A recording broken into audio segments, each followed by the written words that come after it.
네, 안녕하세요. 1교시에 이어서 2교시 수업을 시작하도록 하겠습니다.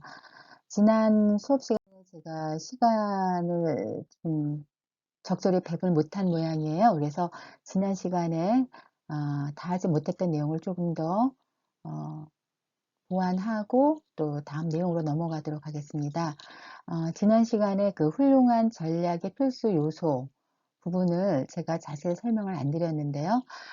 실은 지난 시간에 1교시에 배웠던 것은 전략의 개념, 또 실패하는 전략, 그리고 훌륭한 전략을 하기 위해서는 어떤 요소들이 필요한가, 여러 가지가 있었죠. 그 거시적인 시각을 가져야 되고, 또 생태계 측면에서 봐야 되고, 숫자를 너무 믿지 말라, 그런 말씀도 드렸고요. 구체적인 실행의 계획이 나와야 된다. 그래서 너무나 미사 요구가 많아서는 안 되고요.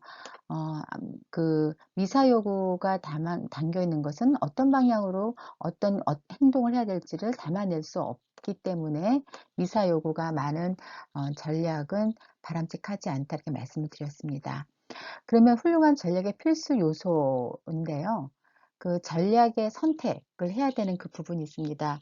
그 전략 선택 전에 그 지난 시간에 얘기했던 거 제로 베이스의 본원적인 질문, 본원적인 선택, 메타 선택이라고 했잖아요. 그 메타 선택도 이제 여러 가지 대안들이 나오겠죠. 그 메타 선택 중에서도 또 선택을 하는 그런 전략적 선택을 말하는 겁니다.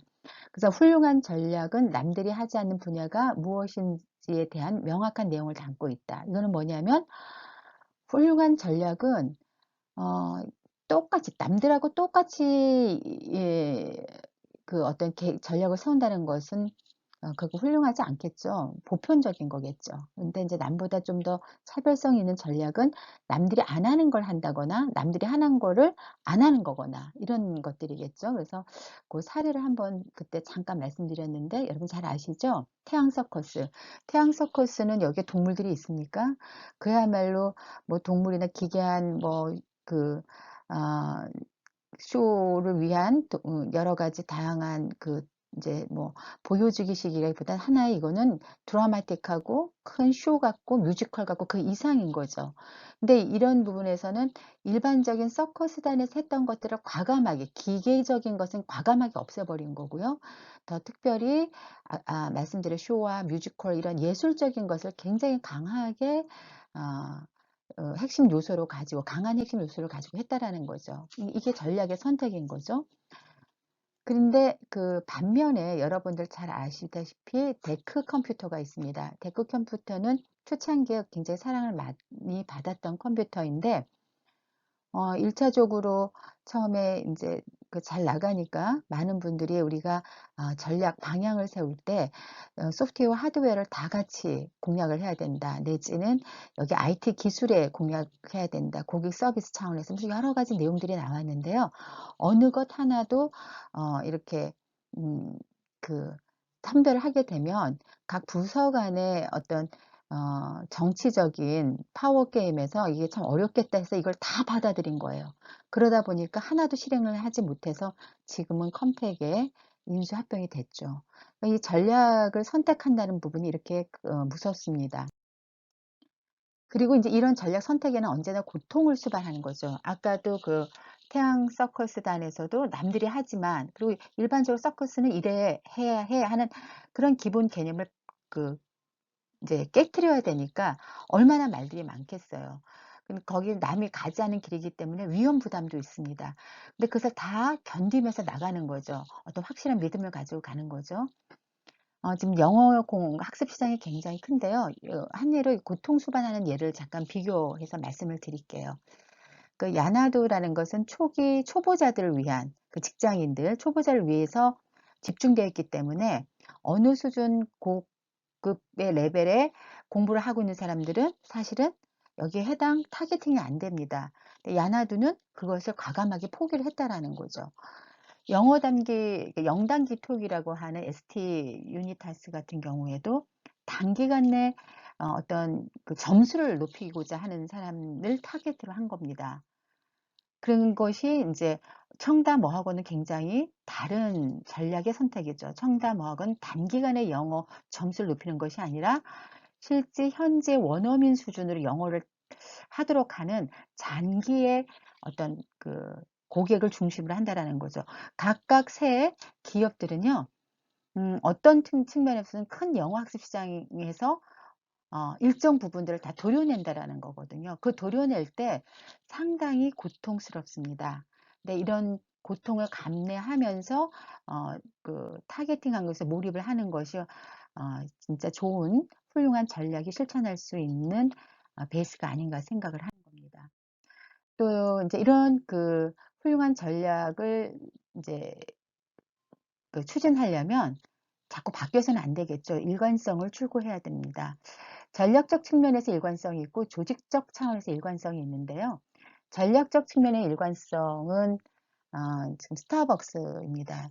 초창기 이제 2010년까지는 스타벅스가 굉장히 이제 매출액도 커지고 전 세계에 이제 매장이 많게 되다 이사진들이 좀 더 이제 월가의 주가를 높이기 위해서 굉장히 매출액이라든지 여러 맛보다는 경영 성과에 굉장히 강조하면서 슈왈츠 이분을 내쫓은 거죠. 그리고 나서 다시 이제 커피 맛이 없어지니까 굉장히 바닥을 쳤습니다. 그래서 다시 CEO를 영입해서 했던 것이 뭐냐면 커피 맛을 되살리는 부분. 그러니까 이 전략 측면 것은 이 스타벅스는 맛이었거든요.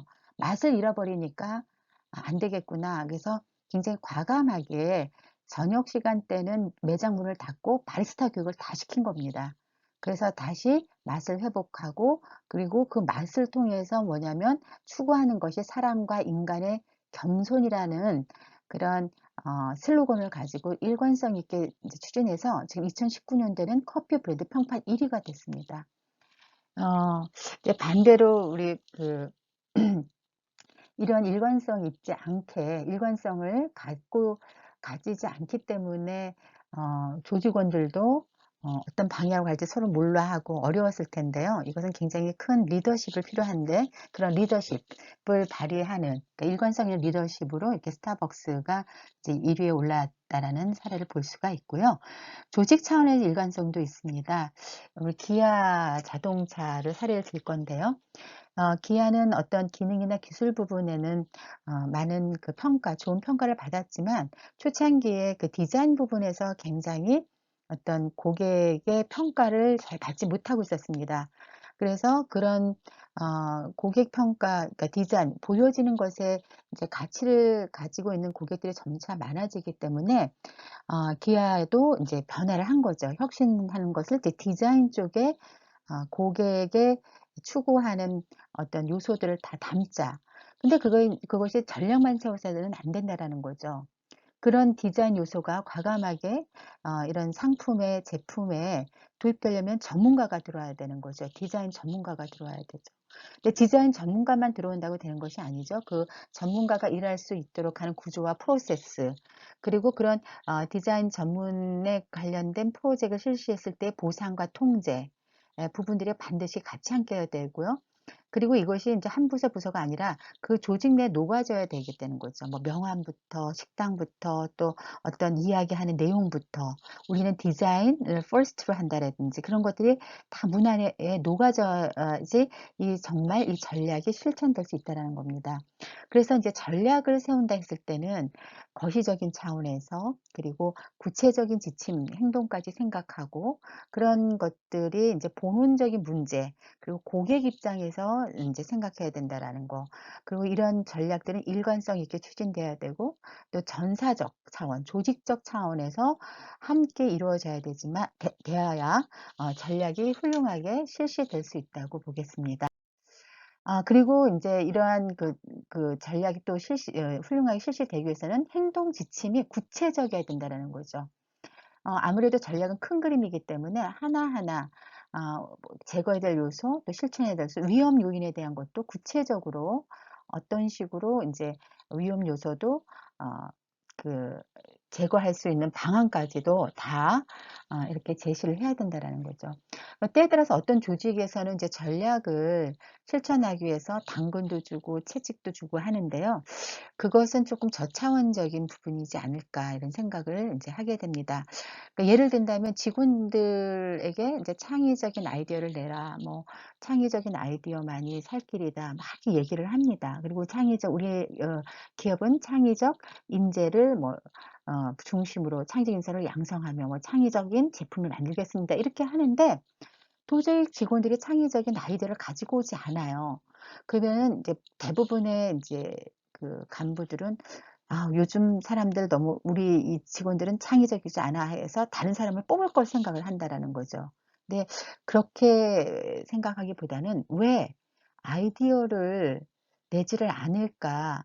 그 이유가 뭘까?' 하고 지금 현재 시스템을 한번 분석을 해야 된다라는 거죠.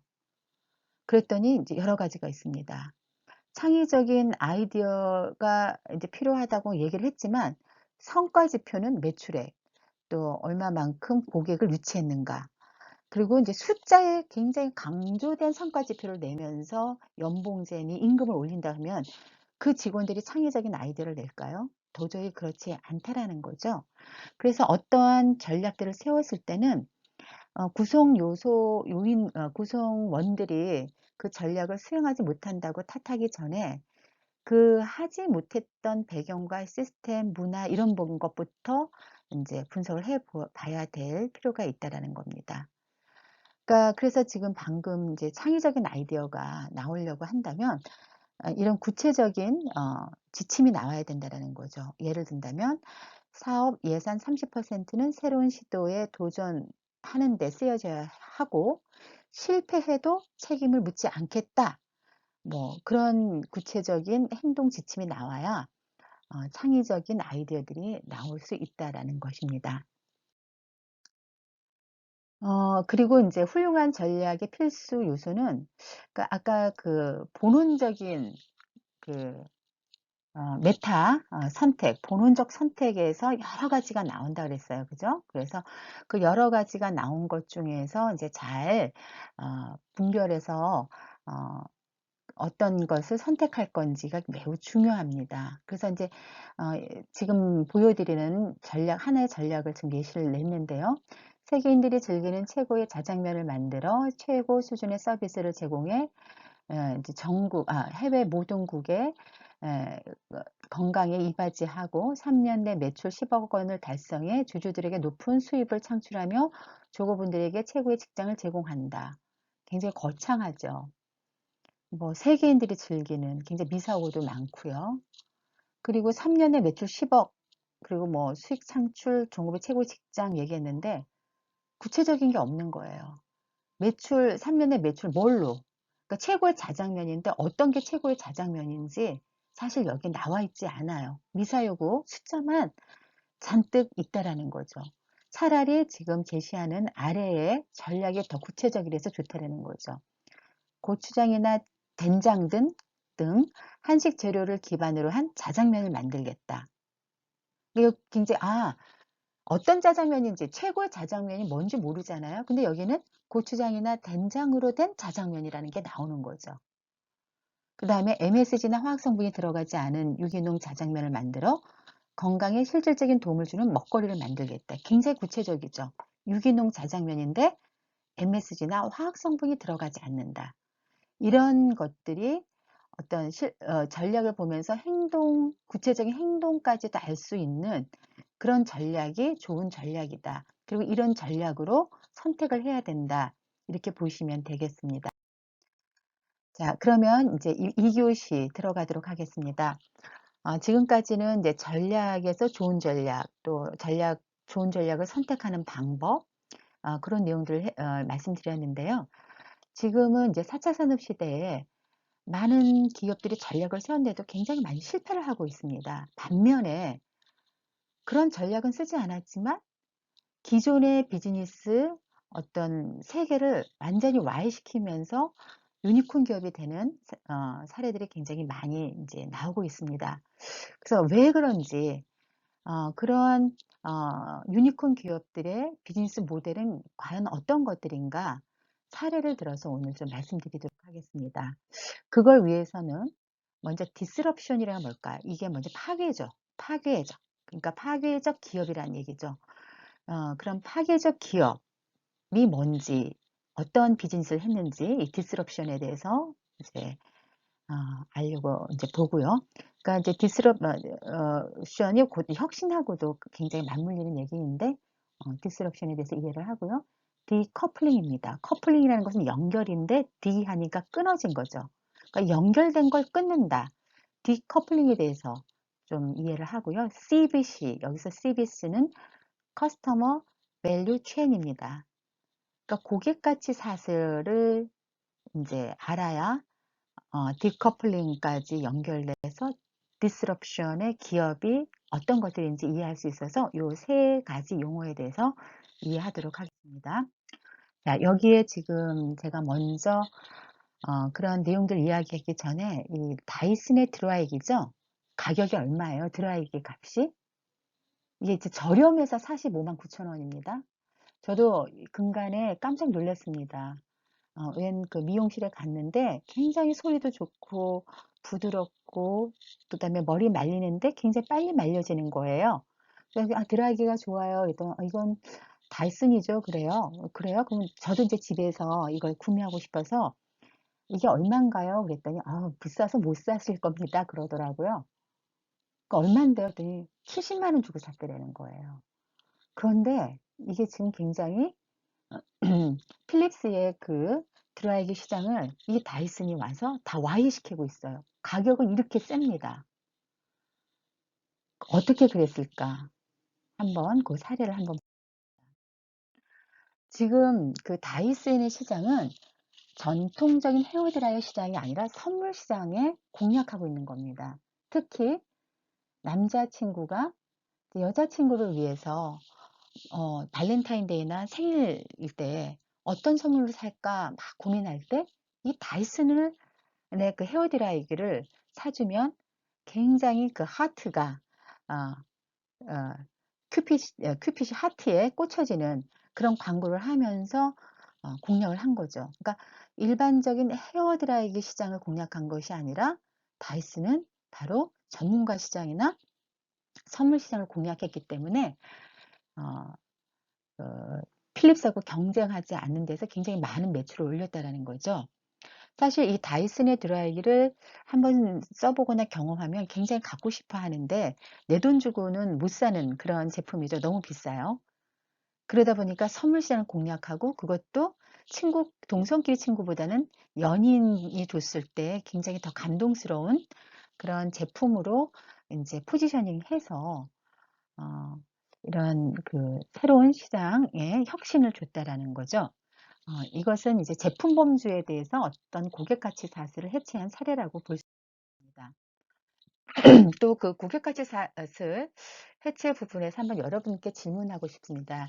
지금 보여드리는 사진은 은행이죠. 은행에 이제 사람들이 많이 있습니다. 이렇게 대기 줄을 서고 있는데요. 이 대기줄에서 여러분들이라면 이 시간을 알차게 보낼 수 있도록 하는 서비스가 뭐가 있을까요? 여러분 한번 고민해 보세요. 여기에도 굉장히 비즈니스 모델을 많이 창안낼 수 있는 내용들이 있습니다.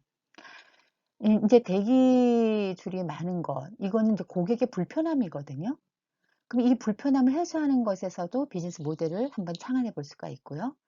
또 이 대기 중이더라도 굉장히 즐겁게 보람되게 시간을 보낼 수 있는 서비스가 무엇일까?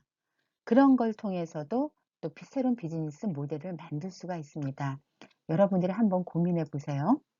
그래서 무엇이든지 이제 비즈니스 모델 또 비즈니스 사업화 전략을 세울 때는 고객 중심 사고에서 시작을 해야 된다라는 거죠. 고객이 원하는 것, 고객이 필요로 하는 것. 우리가 이제 니즈와 원치라고 했는데요. 본원적 욕구, 그다음에 구체적 욕구라는 거죠. 그리고 근데 이제 본원적 욕구는 그대로여도 구체적 욕구는 상당히 달라지고 있습니다. 소비자 행동도 변화했고 커뮤니케이션 방법도 달라졌습니다. 그래서 우리가 이제 어떤 기업의 비즈니스 모델이 바뀌었다. 그래서 기술이 바꿨다고 하는데 사실은 파괴의 원인은 기술이 아니라 고객이 원하는 바, 그동안 고객이 굉장히 그 구체적 요구가 있었지만 기업들이 사실 그걸 다 못 해주고 있었거든요. 근데 그런 것들에 대해서 조금이라도 이제 그 누군가가 제공을 해준다면 그 내재된 고객의 원하는 바가 표출되면서 그것이 파괴로 나타난다라는 거죠. 그러니까 결국 파괴의 원인은 기술이 아니라 고객 관점에서 이제 전략을 세우셔야 된다라는 거죠. 그래서 이제 이전 이렇게 디지털 디스럽션 이렇게 했는데요. 디지털 시대에 이런 파괴 현상이 더 많이 왔다라는 거죠. 왜? 고객의 최종 그 고객에게 어떤 서비스나 제품이 전달될 때 그 전달되는 과정이 굉장히 고객을 불편했던 요소들이 있었는데 그것들이 디지털 기술로 많이 해소가 됐다라는 겁니다. 그래서 그것을 디지털 디스럽션이고요. 이런 디지털 디스럽션으로 비즈니스 모델을 창출해서 수익을 내는 기업들을 그 디스럽션 기업이라고 하죠. 근데 이런 디스럽션 기업이 지금 너무나 많이 나오고 있어서 이 시대를 우리는 파괴 시대라고 할 수가 있습니다. 보우즈 앤 아마존 그랬는데요. 보우드라고 하는 이제 쇼핑 센터가 있었습니다. 아마존이 있었죠. 문제가 생겼습니다. 어떤 문제인가 보니까 그 보즈에서 대부분 매장이 있는데요. 보즈 매장에서 이제 그 고객들이 매장에 와서 비교 검색하고 구매를 해야 되는데 구매하지 않고 바로 그 자리에서 아마존 들어가서 가격 비교를 한다든지 해서 구매는 다른 곳에 한다라는 거죠. 그래서 이 보즈에 큰 어려움들이 있는데요. 이런 것들을 제가 보면은 이게 지금 바뀌어지고 있다는 거죠. 검색하고 대안을 비교해서 인제 결정해서 구매를 하는데 구매는 다른 곳에 가서 한다. 소비자가 달라진 거죠. 구매는 난 딴 데서 할게. 그러면 요 소비자가 달라졌기 때문에 비즈니스 모델 변신이 필요하다라는 겁니다. 그러면 이렇게 소비자가 달라져 있는데 그러면 그냥 '어떡하지?' 하고 있는 것이 아니라 심층적으로 고객에 대한 지식, 알미 필요하다는 거죠. 고객이 무엇을 원하는지 자기 욕구를 충족시키기 위해서 어떤 단계를 거치고 어떤 활동을 하는지. 그렇죠? 그래서 그것을 최종 고객이 인제 그 구매를 하는 모든 전 과정을 우리가 고객의 가치 사슬, 커스터머 밸류 체인이라고 하는데 반드시 이것을 이해해야 됩니다. 지금 디지털 디스럽션에서 보면은 방금 말씀드린 CBC, 그러니까 고객 가치 사슬을 예전에는 한 덩어리를 봤는데 이 디지털 디스럽션이 이렇게 큰 새로운 혁신적인 기업으로 두각을 나타내는 것은 어떤 이유일까 하고 봤더니 그 고객 가치 사슬을 하나씩 하나씩 끊어냈다라는 겁니다. 그리고 그 끊어낸 곳에서 일부 한 곳에서만 다 끊는 것이 아니라 거기서 활동을 하면서 새롭게 신생 기업으로 떠올랐다는 거죠. 그 사슬을 끊어낸 것을 우리가 디커플링이라고 합니다. 고객가치 사슬을 끊어낸 것. 고객가치 사슬은 뭐죠? 고객이 구매를 하기 위한 모든 활동, 전 과정을 고객가치 사슬인데 예를 들어서 제품을 검색하고 비교하고 또 뭐 시연, 테스트도 해보고 그리고 결정을 하고 그다음에 구매하는 그 모든 과정을 다 끊어보는 거죠. 끊는데 그 끊는 것에서 하나만 내지 두 개 정도를 본인들이 그 끊는 것에 어떤 대안을 제시한다라는 거죠. 이 디커플링입니다. 그래서 신생 기업들은 디커플링을 통해 시장에서 기반을 구축하고 고객을 위한 구체적인 활동을 충족시키면서 성장한다라는 거죠. 그래서 디커플링의 사례로 보면은 아마존이죠. 아마존은 어디를 끊었죠? 대부분의 매장들이 에서 이제 구매가 이루어지고 있었는데 고객들이 매장에서 실물 확인 후 아마존에서 구매하는 거죠. 이것은 고객이 검색하는 거, 그러니까 매장에서 실물 비교 대환했던 것과 구매 과정을 끊어내죠. 넷플릭스 같은 경우는 고객들이 비디오를 시청하기 위해 취하는 활동들을 분리했습니다. 콘텐츠만 전달하는 거죠. 그리고 페이스북 같은 경우는 뉴스나 소식들이 이렇게 이제 유통하도록 하는데 본인은 뉴스를 생산합니다. 그런 디커플링의 어떤 혁신적인 사례들이 많이 있는데 보통 이런 것들이 이제 고객 주도형 혁신이라고 합니다. 그래서 이 디커플링의 고객 주도형 혁신은 기존의 전략적 프레임하고는 전혀 맞지가 않는 거예요. 수학 분석이라든지 게임 이론이라든지 그다음에 이제 경쟁 분석, 오포스 경쟁 분석도 이런 프레임은 2000년도 초반까지는 유용했어요. 그러나 이런 4차 산업 기술과 어떤 경제 속성, 지금 공유 경제 시대에 가고 있죠. 그러다 보니까 비즈니스 모델 자체 혁신이 이루어진 겁니다. 그러니까 비즈니스 전략이라는 것 자체가 기존에 있던 것들조차도 이제는 혁신이 이루어져야 되는데 그 혁신 중에 하나가 디커플링이 아닐까 이렇게 이제 보고 있다라는 거죠. 그래서 이러한 소비자 욕구 변화에 따라 발생하는 파괴의 전반적인 패턴에 대응할 수 있는 전략을 고안했다고 보고 있습니다. 자, 그래서 디스럽션, 파괴적 혁신에 대해서 잠깐 말씀드렸죠. 적은 자원을 지닌 작은 기업이 기존 기업에 도전해서 성공할 수 있는 절차 또는 혁신의 방법이라고 했습니다. 근데 그런 파괴적 혁신이 기존까지는 뭐 이제 기술 혁신, 뭐 이제 그런 측면에서 얘기를 많이 나왔는데요. 지금 비즈니스 모델 자체 혁신이 이루어져야 된다. 이제 그걸 하기 위해서는 고객 가치 사슬을 알아야 된다라는 거죠. 고객이 무엇을 원하는지, 자기 요구를 충족시키기 위해서 택하는 모든 단계에서 활동, 그것을 이해해야 되고요. 그렇게 해서 이제 그 고객 가치 사슬을 끊어내는 과정이 디커플링이라고 했습니다. 고객 가치 그 창출 활동에서 끊어낼 때 그때 가치 창출 활동과 가치 잠식 활동을 제거하고 가치에 대한 부가 활동을 줄이는 것. 이것이 바로 새로운 비즈니스 모델 혁신을 가능케 하는 방법이라는 거죠. 그래서 오늘은 지금까지 이제 비즈니스 모델이었다고 생각했던 것과 달리 디스럽션, 혁신적인 어떠한 모형, 모델로서 파괴가 이루어지고 있는데 파괴적인 그 비즈니스 모델을 지금 실행하고 있었던 기업들의 잠깐 사례를 말씀드렸고요. 용어로서 디스럽션과 고객 가치 사슬, 디커플링에 대해서 말씀을 드렸습니다. 다음 시간에는 지금 말씀드린 디커플링의 활동과 디커플링을 왜 고객이 원하는지, 그리고 디커플링을 하기 위해서는 어떠한 분석 요소가 있는지에 대해서 말씀드리겠습니다. 과제는 이 세 가지 용어에 대해서 여러분들의 한번 적으셔가지고 여러분들이 디스럽션, 고객가치 사슬, 디커플링에 대한 개념을 적으셔서 저한테 보내주시면 되겠습니다. 네, 이상 2교시 수업을 마치겠습니다.